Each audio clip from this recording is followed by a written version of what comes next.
Hello guys, देखते हैं आज के सवालों को।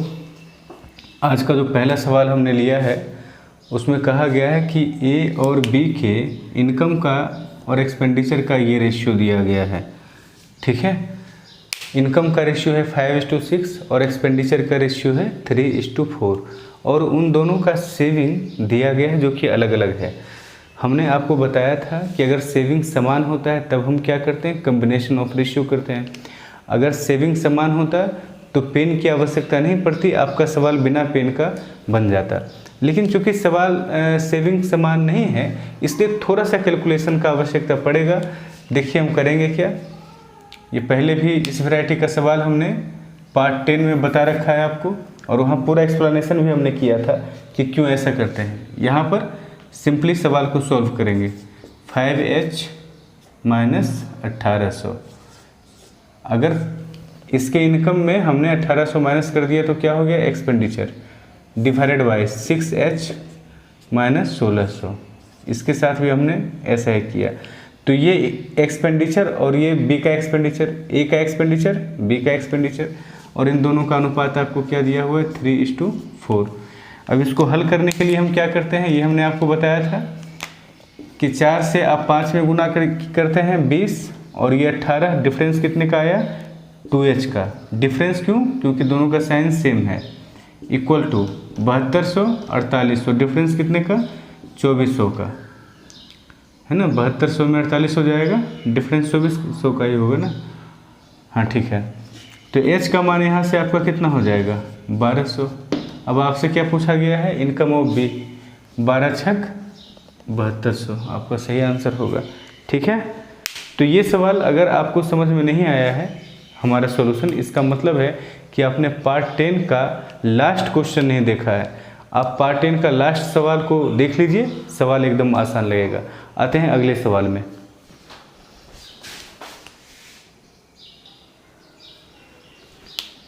गाइज, अगला सवाल को डिस्कस करने के पहले एक कॉन्सेप्ट को समझते हैं। ठीक है, एकदम ध्यान से समझना, आराम से। ठीक है, कोई टेंशन नहीं लेना है। अगर मान लिया जाए कि आपको दो अलग अलग अनुपात दिया गया, जैसे कहे आपसे कि A B C 5 7 3 ऐसा अनुपात है। हम हमेशा आपसे कहते हैं कि जो किसी भी टॉपिक में, कोई भी टॉपिक हो, उसका एक जड़ होता है। ठीक है, उसी जड़ के चारों तरफ सवाल को घुमाते रहता है। अगर उस जड़ को आप ठीक से पकड़ लेंगे ना, उसको पकड़े हुए रहना है हमेशा। उस पूरे टॉपिक को सीखने के दरमियान उसका जो मेन रूट है आपका, उसको पकड़े हुए रहना है। तो इसमें क्या होगा कि सवाल चाहे कैसे भी घुमाए, आप उस सवाल को समझ जाएंगे कि कैसे हमें सॉल्व करना है। मान लो कि एक अनुपात दिया है ABC का 5 7 3। ठीक है, PQR, इसका अनुपात दिया हुआ है 7 4 3। अब लोग करते क्या है, सवालों को बनाने के धुन में जो उसका बेसिक कॉन्सेप्ट है वही भूल जाते हैं। और एक तो ऐसा लोगों के अंदर मिसकंसेप्शन है कि जो हम लोग बचपन में बनाते थे वो बेसिक कॉन्सेप्ट है, जिस मेथड से अभी बनाते हैं वो बेसिक कॉन्सेप्ट नहीं है। यही पर एक बहुत बड़ा मिस्टेक होता है। देखिए, ये जो हम बना रहे हैं, जैसे कम्बिनेशन ऑफ रेशियो हम कर रहे हैं, आगे वेरिएशन करेंगे, ये सब बेसिक मेथड से ही आता है।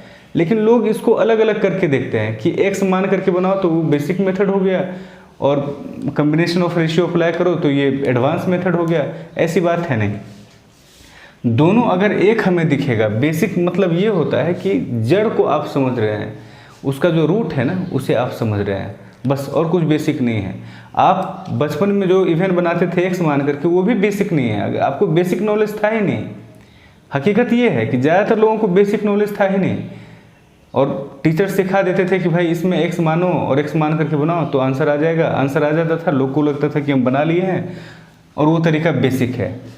जैसे हम कहते हैं कि इस अनुपात और इस अनुपात को कंबाइन करना है। ठीक है, ये हमारा एक रेशियो है और एक ये रेशियो ये है। अब इसे कंबाइन करना है। अब एक आदमी रटे हुए है, बस ऐसे याद किए हुए कि भाई अगर A और P बराबर होगा तो दोनों को इक्वल कर देना, कंबाइन हो जाएगा।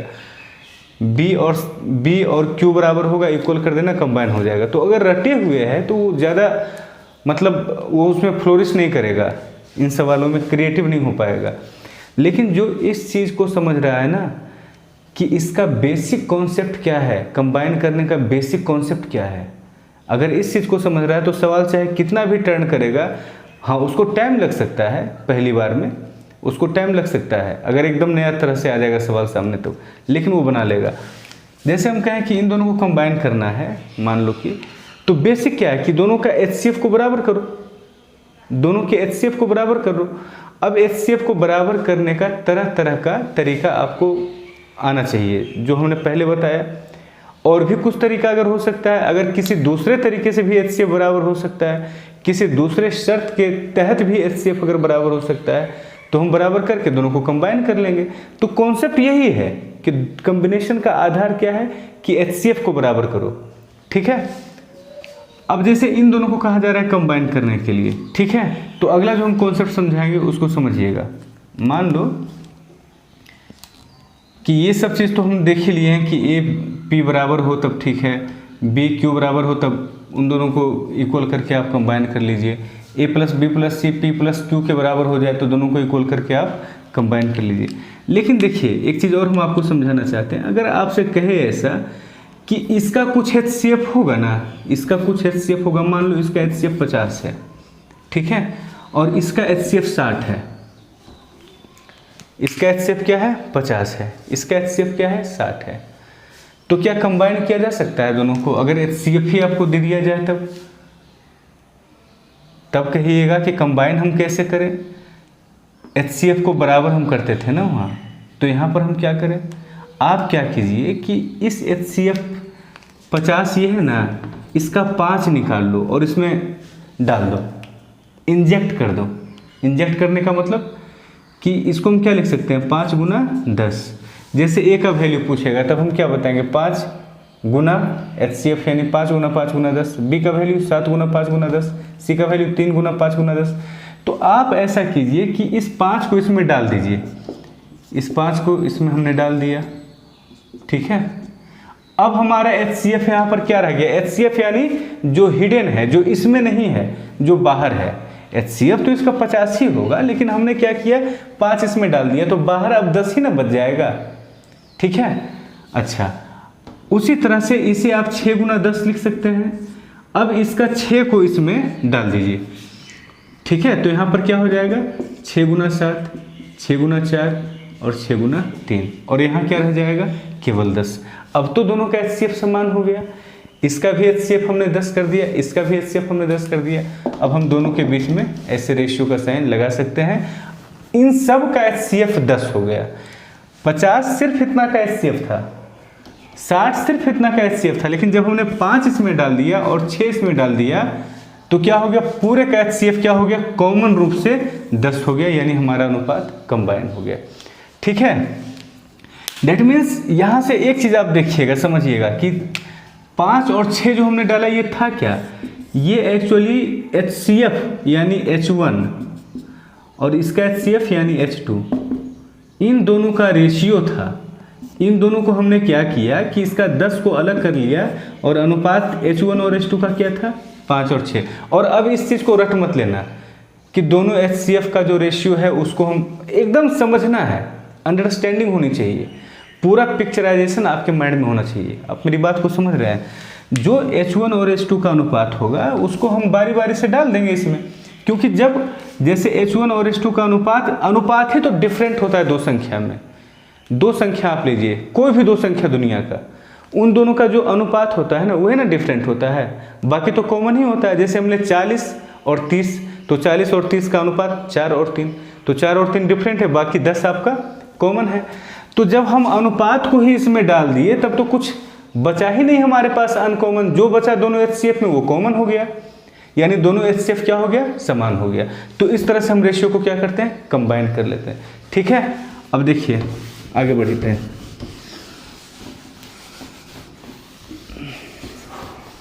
मतलब दो अनुपातों के HCF को समान करना है, ये हमने आपको एकदम स्टार्टिंग में बताया था, और हमारा पढ़ाने का तरीका एकदम यही है कि जो जड़ है उसी पर सारा को घुमा करके दिखाएंगे हम आपको। ऐसा नहीं कि इस सवाल के लिए एक फॉर्मूला, दूसरे सवाल के लिए दूसरा फॉर्मूला, वो बहुत ही घटिया तरीका है ना। उसमें क्या होगा कि अगर 1000 तरह का सवाल आया तो उसमें 1000 तरह का फॉर्मूला हमें याद रखना पड़ेगा, 1000 तरह का टेक्निक याद रखना पड़ेगा, और एग्जाम में उतना याद रहेगा नहीं। लेकिन बेसिक जो कॉन्सेप्ट है कि HCF को हमें इक्वल करना है कॉम्बिनेशन में, तब फिर कोई दिक्कत नहीं। देखिए अगर हमें दोनों का अनुपात दिया हुआ है 3, 2, 5 और इसका 7, 4, 3, ऐसा ऐसा हमें अनुपात दिया हुआ है, ठीक है। अब कहे कि भैया A का मीन्स मल्टीप्लिकेशन, ठीक है, 3/4 यानी 3/4 ऑफ A, जो इंग्लिश मीडियम के हैं 3/4 ऑफ A ऐसा लिखा हुआ रहेगा। हिंदी में क्या लिखा हुआ रहेगा? A का 3/4, B के 5/3 के बराबर है, ऐसा सवाल में आपको दिया हुआ है। A का 3/4 बराबर है B के 5/3 के, ठीक है। तो अब कहेगा क्या आप इन दोनों को कंबाइन कर सकते हैं? सॉरी B नहीं, इस रेशियो में P है ना, तो इस रेशियो में हम P लेते हैं। P ले लीजिए, क्यों ले लीजिए उससे फर्क नहीं पड़ता है। A का 3/4 बराबर क्या है? P के 5/3 के। तो हम कहेंगे कि ठहरो, थोड़ा सा आप सेंस लगाइएगा। ये चीज़ आपके सामने अगर पहली बार आया है तो थोड़ा सा आपको एफर्ट लगाना पड़ेगा बनाने के लिए। खुद से आप ये खुद भी ढूंढ सकते थे, हमने भी ये खुद ही ढूंढा है। आप कहीं भी ढूंढ करके देख लीजिए, नेट पे या कोई बुक में जो चीज़ हम आपको बता रहे हैं, ये सारा चीज़ कहीं नहीं मिलता है। ये सारा चीज़ मतलब ढूंढते ढूंढते खुद मिल जाता है, क्योंकि एक ही हमारा पढ़ाने का एक ही हमारा आधार है, वो है कि जड़ जो है उसको पकड़ के रखो। वहीं से सारा कॉन्सेप्ट आता है, जड़ से ही सारा कॉन्सेप्ट निकलता है। इस तरह से आपका जितना टॉपिक है, इसलिए तो हम कहते हैं आपको कि हमारा मकसद ये नहीं कि कोई टॉपिक बस हम आपको डील कर दें, हमारा मकसद ये है कि पढ़ने का तरीका हम आपको सिखा दें, ठीक है। कोई भी नया टॉपिक आएगा, अगर ये चीज़ आप जानते हैं कि इसका जड़ कहाँ पर है, उसको पकड़ लो, सारा कुछ आप समझ जाएंगे। A का 3/4, P का 5/3, दोनों क्या है? बराबर है। अब आपको दिमाग काम नहीं कर रहा है कि हम क्या करें, एकदम कोई दिमाग काम नहीं कर रहा है, तो आप कहिएगा कि ठीक है। तो अगर कोई दिमाग नहीं काम करता है तो हम सीधे जड़ पे चले जाते हैं। कहाँ पे? HCF पे। इसका HCF कुछ होगा ना भाई, और इसका भी HCF कुछ होगा, और जाहिर सी बात है HCF बराबर तो नहीं होगा दोनों का, क्योंकि बराबर होता है HCF तो कंबाइन रहता, फिर कंबाइन करने के लिए कहता है क्यों, ठीक है। तो इनका हम दोनों का अलग अलग HCF मान लेते हैं। जैसे इसका हम HCF मान लेते हैं H1, इसका HCF मान लेते हैं H2, तो 3H1, ये देखो बेसिक हुआ 2H1 और ये हुआ 5H1। जहाँ पूरा कॉन्फिडेंस हमारा रहे वही बेसिक है, जहाँ हर चीज़ को हम समझते हैं वही हमारा बेसिक है। कुछ भी ऐसा नहीं पार करे जिसका इमेजिनेशन नहीं हमको हो रहा है, हम जिन चीज़ों को फील नहीं कर रहे हैं, ठीक है। ये हमने क्या किया, दोनों अलग अलग अनुपात हैं, इनका हम HCF मान लिया। अब इनका HCF H1 है तो A का वैल्यू होगा 3 × H1 और P का वैल्यू होगा 7 × H2, ठीक है। तो हम कहेंगे क्या कि भैया 3 × H1 का 3/4 बराबर 7 × H2 का 5/3, दोनों बराबर होगा, ठीक है। अच्छा, अब यहाँ से हम करेंगे क्या, सॉल्व इसको करेंगे। सॉल्व कीजिएगा तो क्या होगा, ये 3 इस तरफ आ जाएगा, यानी 27H1 बराबर, इस 4 को इस तरफ भेजिएगा, 4 × 5 = 20 140H2, यानी H1 का और H2 का रेशियो आपको आ जाएगा, क्या रेशियो होगा, 140H1 और H2 क्या होगा 27। इन दोनों का हमें मतलब दोनों के HCF का क्या आ गया, अनुपात आ गया। अगर थोड़ा एक्सपीरियंस आपको हो जाएगा, थोड़ी प्रैक्टिस हो जाएगी, तो इतना कुछ लिखने की आवश्यकता नहीं पड़ेगी, एक लाइन में आप सवाल को ढेर कर दीजिएगा। देखिए सारा फिगर तो आ रहा है ना, ठीक है, समझ रहे मेरी बात को। अब दोनों H1 और H2 का अनुपात आ गया है, ठीक है। तो इन दोनों में H1 और H2 में जो कॉमन था वो अलग है और अनुपात जो है सो अलग है। तो अगर हम अनुपात को इसमें डाल दें, मतलब इंजेक्ट कर दें, हमने जो वर्ड बोला समझ रहे हो, जैसे हाथ में आप दवाई देते हैं ना इंजेक्शन से, इंजेक्ट कर दें, H1 और H2 का ये अनुपात है, H1 का 140 इसमें डाल दो, ठीक है। अब जैसे H1 और H2 का अनुपात अगर ये है तो मान लो कुछ इन दोनों का भी कुछ कॉमन HCF होगा, मतलब HCF का भी कुछ कॉमन HCF होगा। हम ये कह रहे हैं इन दोनों का जब रेशियो 140 और 27 है तो मान लो कि कुछ होगा इसका HCF, मान लो कि X होगा दोनों का, ठीक है। तो अगर हम इस 140 को इसमें डाल दें तो H1 का वैल्यू क्या रह जाएगा, बाहर में H1 क्या रह जाएगा, जैसे अभी हमने समझाया था X ही न रह जाएगा। ऐसे H1 का वैल्यू है 140 गुना X और H2 का वैल्यू क्या है 27 गुना X। लेकिन अगर हम 140 इसमें डाल दें तो H1 क्या रह जाएगा, केवल X। 27 हम इसमें डाल दें तो H2 का वैल्यू क्या रह जाएगा, केवल X। यानी बाहर में जो छिपा हुआ था वो दोनों का समान हो गया। इस चीज़ को समझिएगा, रिपीट करके देखिएगा अगर बात समझ में नहीं आएगी तो, ठीक है। आगे मत बढ़ना बिना समझे हुए, ऐसा नहीं कि सवाल बनाने के चक्कर में रहना, फिर कभी आप स्ट्रॉन्ग नहीं हो पाएंगे। तो हम करेंगे क्या, 140 इसमें डाल देंगे। जब 140 इसमें डाल देंगे, अब इसको देखिए मिटा रहे हैं हम थोड़ा, तो अनुपात क्या हो जाएगा 140 गुना 3 यानी 420 अनुपात 140 गुना 2 यानी 280 अनुपात 140 गुना 5, ठीक है। 140 गुना 5 14 25 70 200 700, ठीक है। ये हमने इसमें डाल दिया। अब अगला काम हम क्या करेंगे, 27 को इसमें डाल देंगे। 27 का पहाड़ा उतना मुझे तो याद नहीं है, 27 गुना 4 और ये क्या हो गया 3 गुना 27। अब देखिए, अब इन दोनों अनुपातों में जो भी बाहर है ना, जो भी बाहर में है समान होगा, क्योंकि इसका HCF अलग था, इसका HCF अलग था, लेकिन दोनों HCF का जो HCF है ना, दोनों HCF का जो HCF है वो तो कॉमन होगा ही, क्योंकि रेशियो वैल्यू को तो हमने इसमें डाल दिया है। अब बात समझ रहे हैं। तो इस तरह से हमारा अनुपात क्या हो जाएगा, कंबाइन हो जाएगा। बार बार देखना, बार बार समझना, ठीक है। आपके एग्जाम में इतना बड़ा बड़ा नंबर नहीं रहेगा, नंबर वहाँ पर छोटा छोटा दिया जाएगा, लेकिन सबसे आसान तरीका ये सवाल को बनाने का है। जो सवाल हम आगे बताने जा रहे हैं उसको बनाने का सबसे आसान तरीका ये है। ये समझाए हैं तो इसमें इतना टाइम लगा है, अगर आप समझ गए हैं तो सवाल बनाने में कुछ नहीं लगेगा, ठीक है। अगर नहीं बात समझ में आई तो बार बार रिपीट करके देखना। आगे बढ़ते हैं। देखिए ये आपका एक सवाल है, ठीक है। अब मेरी बात को सुनो, इस सवाल को पहले पढ़ लो। आप जो भी मीडियम से हैं, इंग्लिश मीडियम हिंदी मीडियम, आप इस सवाल को पहले पूरा पढ़िए और फिर मेरी बात मानना, इस सवाल में अपना जी जान लगा देना। जितना ताकत है आपको, आपके माइंड में सारा स्ट्रेंथ इस सवाल में लगा देना।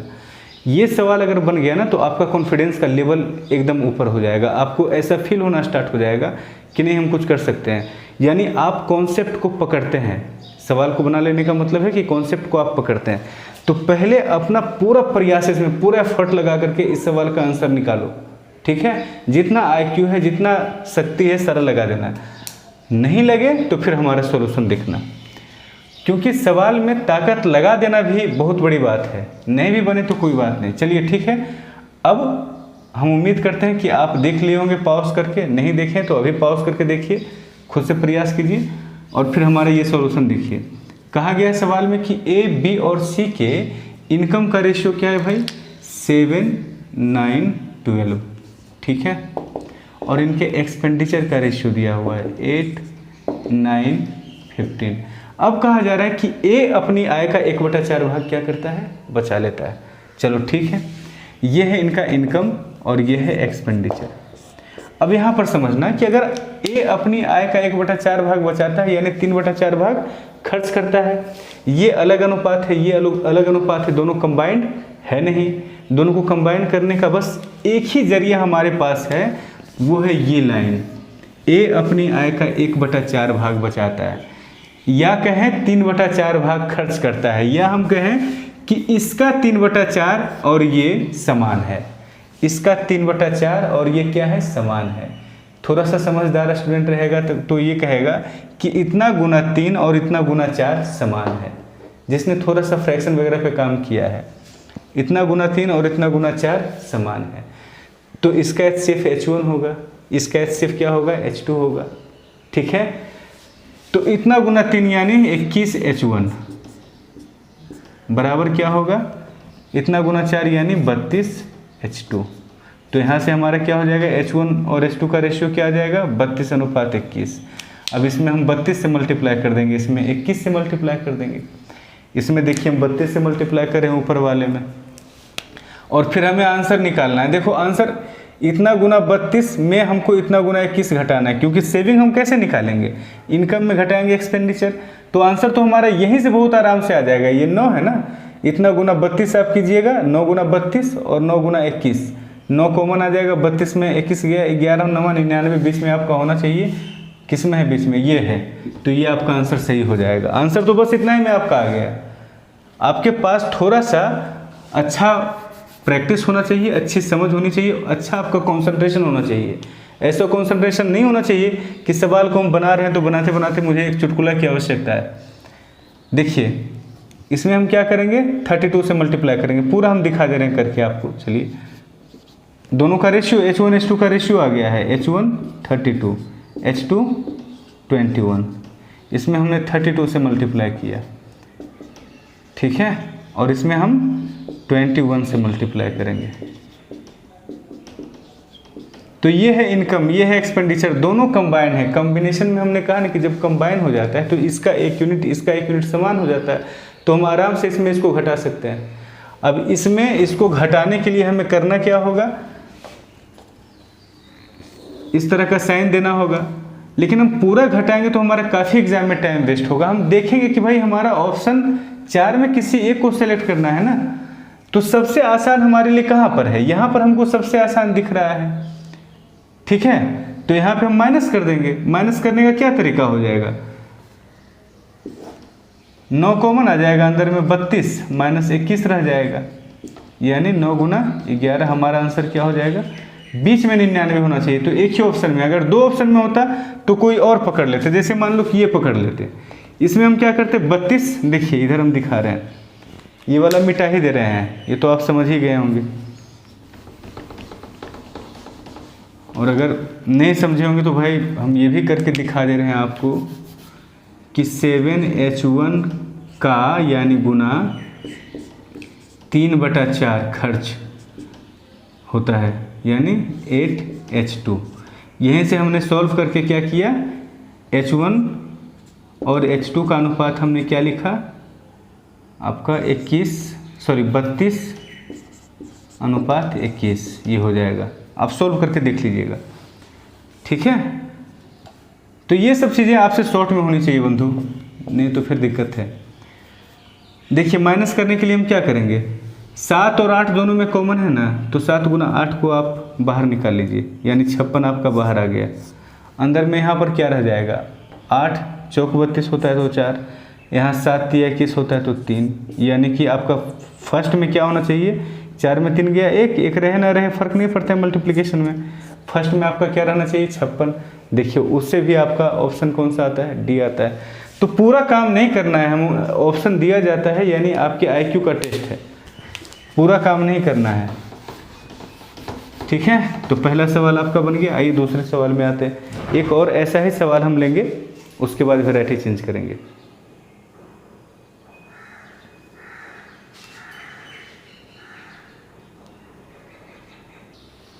देखिए आराम से देखिए, सवाल को कहा गया है कि A, B और C के आय का अनुपात 5 6 8 है, व्यय का अनुपात 6 7 8 है।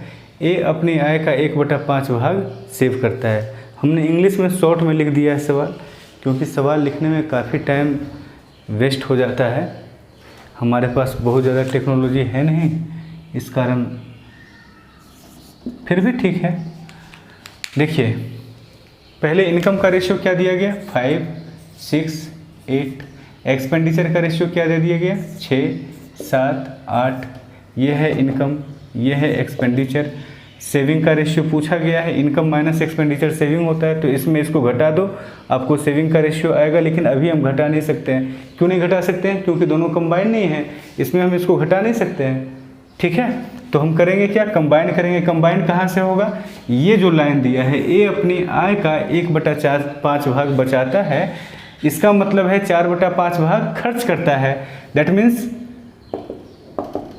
5H1 का 4/5 भाग 6H2 के बराबर होगा। ठीक है, समझदार लोग क्या करेगा, 20 गुना H1 बराबर 30 गुना H2। ठीक है, देखिए 5H1 का कितना, 4/5 भाग बराबर 6H2। यही तो हमारा इक्वेशन है, ये हम लिख दे रहे हैं। इतना भी लिखने की आवश्यकता नहीं है आपके एग्ज़ाम में। ये काट दिया हमने, यहाँ से ये कट गया और ये 2 हो गया, तो H1 H2 का रेशियो क्या हो गया, 3:2। अब हम क्या करेंगे, H1 और H2 का जो अनुपात है उसको हम मल्टीप्लाई कर देंगे, मतलब इंजेक्ट कर देंगे, इंजेक्शन डाल देंगे। यहाँ 3 से हमने मल्टीप्लाई किया और यहाँ हमने 2 से मल्टीप्लाई किया।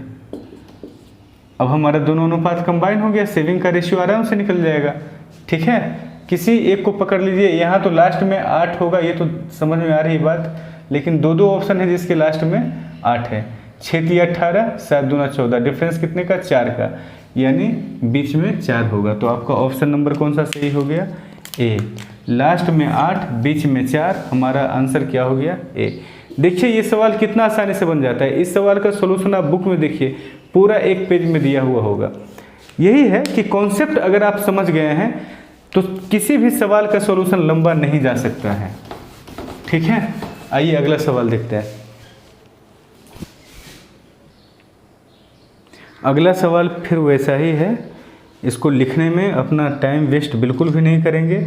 सवाल में क्या कहा जा रहा है, हम शॉर्ट में लिख दे रहे हैं कि ABC 3 व्यक्ति हैं, तीनों के इनकम का रेशियो आपको दिया हुआ है 12, 9, 7 और इनके एक्सपेंडिचर का भी रेशियो दिया हुआ है 15, 9, 8। फिर कहा जा रहा है ए अपनी आय का 25% बचत करता है। ए क्या करता है, अपनी आय का 25% बचत करता है।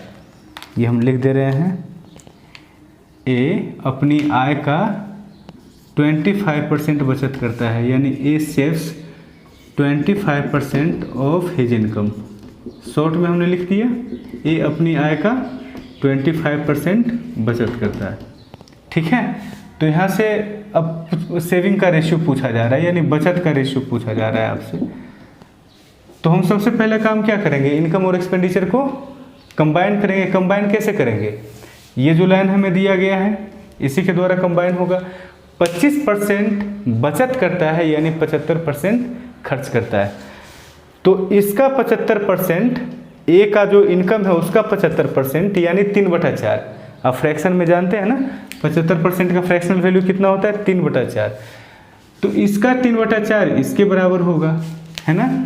12 यूनिट का 3/4, 12 यूनिट का नहीं, 12 H1 का, चूँकि हम इसका HCF यूनिट नहीं मान के H1 मान रहे हैं। 12 का 3/4 इंटू H1 बराबर 15 H2। ठीक है, अब इसको आप कंबाइन कर दीजिए, ये आपका 5,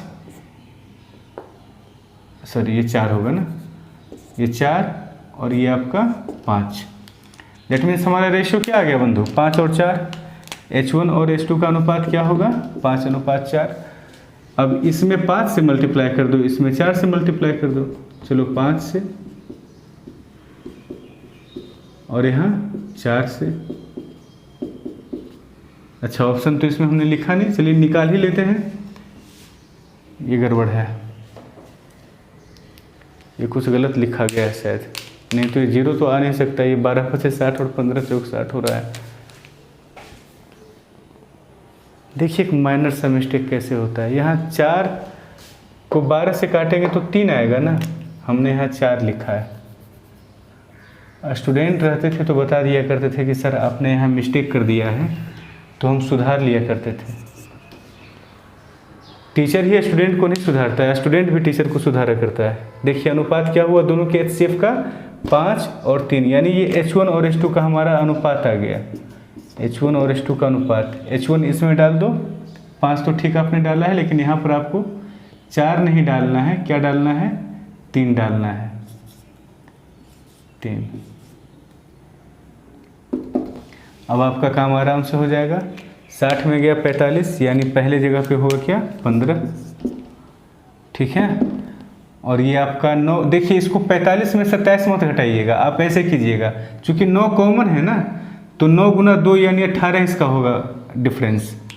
9 बाहर आ जाएगा, 5 में 3 गया 2, लेकिन यहाँ आपको करना पड़ेगा, 35 में 32 गया 3।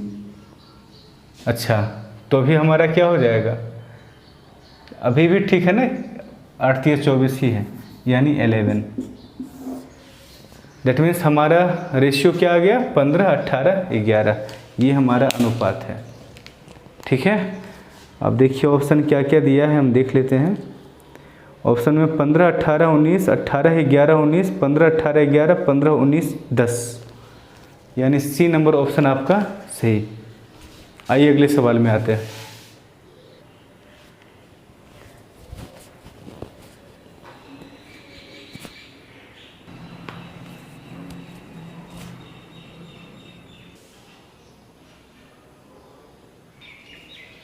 फिर से आज मेरा मेहनत बर्बाद हुआ, कैमरा ऑन किया नहीं, एक्सप्लेन कर दिया। देखिए सवाल में क्या कहा गया है कि 3 और 5 के अनुपात में था सेल्लो और ऑटोमैक का प्राइस, सेल्लो और ऑटोमैक। सवाल को आप पहले पढ़ लीजिएगा, हम ऑलरेडी अभी एक्सप्लेन कर दिए, मियाज थक गया है, अब फिर इसी चीज़ को एक्सप्लेन करना है। सेल्लो और ऑटोमैक का जो प्राइस था वो 3 और 5 के रेशियो में था। अब कहा जा रहा है कि 2005 में सेल्लो का कीमत में 3 गुना का वृद्धि हुआ है और ऑटोमैक की कीमत में 100 रुपये की वृद्धि हुई है। चलो फिर से समझाते हैं पूरा। देखो ए और बी का रेशियो मान लो है 3:4, सी और डी का रेशियो है 5:7। अगर कभी आपसे सवाल में ऐसा कहा जाए, जैसे कंबाइन करने का कई तरीका हमने देख लिया है, 3-4 तरीका तो पहले ही देखा था, मतलब 3-4 शर्त, और एक शर्त जो इसके ठीक पहले वाला सवाल में हम लोग अप्लाई कर रहे थे, एक शर्त यहाँ देख रहे हैं। जब बराबर होता था तो आप बराबर करते थे ना, लेकिन अगर सवाल में कभी आपसे कहा जाए कि ये इसका 3 गुना है, ये इसका 3 गुना है, तो इसका रियल वैल्यू इसका 3 गुना है ना, तो रेशियो वैल्यू को भी 3 गुना कर दीजिएगा तो कंबाइन हो जाएगा, ठीक है। जैसे मान लो कि इसका रियल वैल्यू है 40, तो इसका रियल वैल्यू कितना होगा, 120, ठीक है। जैसा कहा गया है कि ये इसका 3 गुना है, ये रियल वैल्यू है, इसका रियल वैल्यू 40, तो इसका रियल वैल्यू 120। अब इसका एचसीएफ बताइए पहले क्या होगा, वो 3 से नहीं कटता है, चलिए हम 3 से कटने वाला ले लेते हैं, ये 30 तो ये 90, चलिए आसान होगा इसलिए, फ्रैक्शन में नहीं तो आ जाता। तो इसका एचसीएफ कितना होगा, 10। अच्छा, इसका एचसीएफ अभी कितना हो रहा है, 18। तो एचसीएफ डिफरेंट हो गया, यानी अनुपात कंबाइंड नहीं है। लेकिन अगर हम इसको इसका 3 गुना बना दें तो हमारा एचसीएफ समान हो जाएगा। कैसे, मान लो हमने इसमें 5 से गुना कर दिया, तो इससे क्या हो गया, और यहाँ 3 से, इससे क्या हो गया, बराबर हो गया। अब हम इसमें 3 से मल्टीप्लाई कर देते हैं, अब हमने अपने मन से 3 से मल्टीप्लाई कर दिए। तो पहले तो ये बताइए कि इसका एचसीएफ अब 10 नहीं रहेगा, अब इसका एचसीएफ क्या हो जाएगा, 2, और इसका एचसीएफ अब क्या हो जाएगा, 15 तिया 45, 45 तिया 45 और 45 दूना 90, यानी इसका भी एचसीएफ 2।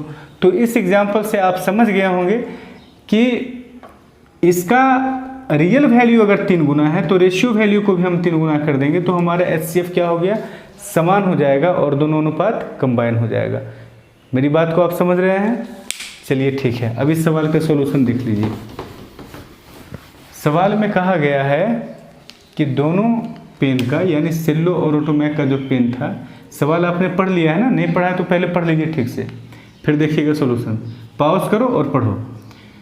पहले कीमत क्या था, 3 और 5 के अनुपात में, 2005 में क्या हो गया, 4 और 5 के अनुपात में। अब कहा जा रहा है इस बीच इसका कीमत 3 गुना हो गया, इसमें 100 रुपये का वृद्धि हुआ। 100 रुपये का वृद्धि हुआ, उस आधार पर हम कंबाइन नहीं कर सकते हैं, लेकिन 3 गुना हुआ है ये, उस आधार पे हम कंबाइन कर सकते हैं। कैसे कंबाइन करेंगे? रेशियो वैल्यू को भी 3 गुना कर देंगे। कैसे करेंगे 3 गुना? पहले समान कर लेंगे, पहले हमने समान कर लिया। अब इस जब समान हो गया तो बस इसमें हम 3 से मल्टीप्लाई कर देंगे। यहाँ 3 से मल्टीप्लाई किया है तो यहाँ भी 3 से मल्टीप्लाई करना पड़ेगा। तो अब क्या हो गया? इसका रियल वैल्यू भी 3 गुना है, इसका रेशियो वैल्यू भी इसका 3 गुना हो गया। दैट मीन्स हमारा अनुपात कंबाइन हो गया। अब यहाँ देखिए कितने का डिफरेंस है, 5 या 15 या 45 और यहाँ 20, यानी डिफरेंस कितने का? 25 यूनिट का। 25 यूनिट बराबर कितना दिया गया है? रियल में कितना बढ़ गया है आपका रोटोमैक? ये है सेल्लो, ये है रोटोमैक। रियल में बढ़ गया है 100 रुपया। दैट मीन्स रेशियो वैल्यू का रियल वैल्यू क्या हो रहा है? 4 गुना। तो अब कहा जा रहा है सेल्लो का कीमत क्या रहा होगा बंधु? तो 12 चौक 48 और ये 20 चौक 80, यही दोनों का कीमत रहा होगा। कब? 2003 में। बात समझ में आ गई होगी। अगर आपको 3 गुना करना है, हम एक और तरीका बताते हैं। ये हम जो करते हैं, जो अभी हमने किया मल्टीप्लाई करके, ये सबसे आसान है इसलिए हमने किया। मेन मकसद हमारा क्या है? एचसीएफ को बराबर करना। एचसीएफ को बराबर करने के लिए हम करेंगे क्या? दोनों का रियल वैल्यू जिस अनुपात में है उसी अनुपात में रेशियो वैल्यू को भी कर देंगे। रियल वैल्यू किस अनुपात में है? ये इसका तिगुना है, तो रेशियो वैल्यू को भी हम क्या कर देंगे? इसको इसका तिगुना कर देंगे। उसके लिए हमें करना क्या होगा? अगर ये 3 है तो इसको 9 बना दो। चलो ठीक है भाई, 9 बना देते हैं। 9 कैसे बनाएंगे? 9/4 से गुना कर देंगे, 4 से 4 कट जाएगा। किसी भी चीज़ से गुना भाग करने के लिए आप आज़ाद हैं, लेकिन शर्त क्या है कि आप दूसरे में भी फिर वही काम कीजिए। तो यहाँ भी 9/4 से गुना करना होगा। अब देखिए यहाँ 9 बचा, 3 का 9 कितना गुना होता है? 3 गुना। चलिए हमारा अनुपात क्या हो गया? कंबाइन। अब इसमें इसको घटाएंगे तब क्या करेंगे? 9/45/4 है, ये 20/4 है, यानी कितना घटा के हो जाएगा? 25/4। यूनिट का वैल्यू 100। अच्छा ये आपको समझ में नहीं आया? 9/45/4, ठीक है। तो 5 को हम 20/4 लिख सकते हैं ना। अब 45A में 20A को घटाते हैं तब क्या होता है? 45A में 20A को घटाइएगा तो 25A होगा। तो ये 45/4 है और ये 20/4 है, तो घटाएंगे तब क्या होगा? 25/4। A के स्थान पर 1/4 हो गया है और कुछ नहीं है। तो 25/4 का मान 100 रुपया। तो यहाँ से आपका 25 यूनिट का मान या 1 यूनिट का मान आप चाहें तो निकाल सकते हैं। 1 यूनिट का मान क्या हो जाएगा? 25 चौक 100, 4 उधर चला जाएगा, यानी 1 यूनिट का मान 16। 3 यूनिट का मान 16 × 48 और 5 यूनिट का मान 16×5 = 80। कैसे भी करके आप बनाइएगा, आपका वही आंसर आएगा, ठीक है। लेकिन वो तरीका हम इसलिए बताते हैं क्योंकि वो बहुत ही सहज, सरल और आसान है, ठीक है। आज का क्लास बंधु यहीं तक रहेगा। वीडियो को शेयर ज़रूर कर देना, सब्सक्राइब कर देना, क्योंकि सब्सक्राइब करेंगे तो हमें मोटिवेशन मिलेगा, ठीक है। और शेयर करेंगे और हम लोग अगले वीडियो में मिलेंगे, ठीक है। चलिए।